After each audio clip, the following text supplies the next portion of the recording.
question du sens est effectivement importante parce que la réforme des collectivités territoriales n'a pas changé grand-chose en apparence à la question des relations entre les pouvoirs publics, les collectivités territoriales et la culture. Et donc, au fond, c'est ça maintenant la vraie interrogation, c'est pourquoi, dans une réflexion aussi intense, la culture apparaît comme un objet extrêmement secondaire, même en position marginale, un peu mise de côté. Et ça, c'est une vraie interrogation pour les gens qui se préoccupent des enjeux culturels. C'est pourquoi, finalement, la réforme est passée à côté de le véritable enjeu culturel. Pourquoi passer à côté ? Ça, c'est pour moi encore un peu un mystère. En tout cas, c'est une vraie source d'interrogation. C'est ça qui me motive, comme si l'enjeu culturel était un enjeu tout à fait ordinaire pour une république qui pense son avenir.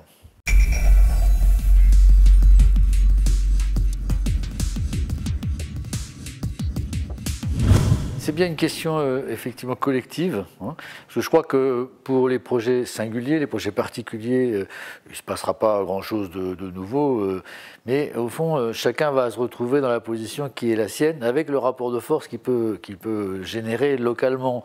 Et donc, de ce point de vue-là, ça pose un problème collectif. Est-ce que l'enjeu culturel, simplement que chacun se débrouille avec les positions qui sont les siennes, en laissant quelques cadavres sur le bord de la route, ou est-ce que l'enjeu culturel est plus important que ça et suppose un travail collectif sur le sens et la valeur de ce qui est produit.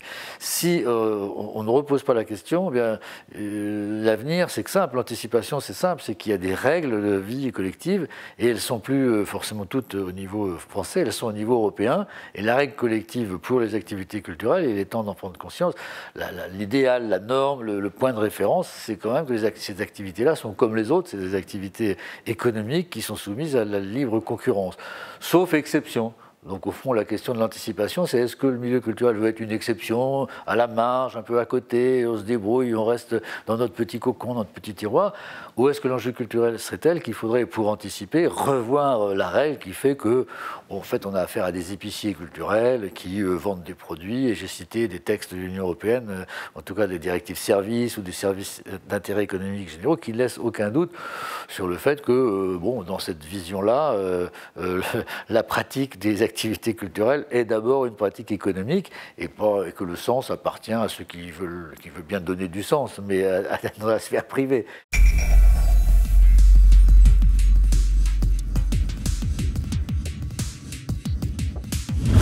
C'est extrêmement simple parce que les références existent, les écrits sont déjà là, la France a déjà signé et ce référentiel-là, il est dans les conventions sur la diversité culturelle de l'UNESCO. Il est même dans l'article 1 des droits de l'homme de 1948, c'est-à-dire que l'enjeu c'est construire l'humanité à partir des êtres libres et égaux. Et ils sont non seulement libres et égaux en droit, comme on dit en France, mais ils sont libres aussi et égaux en dignité. Et la première dignité d'une personne, c'est sa culture, c'est son identité culturelle. Donc au fond, nos sociétés de liberté devrait bien se construire sur le droit culturel de chaque personne, de dire sa dignité, de dire son identité, autant qu'elle respecte l'identité culturelle des autres.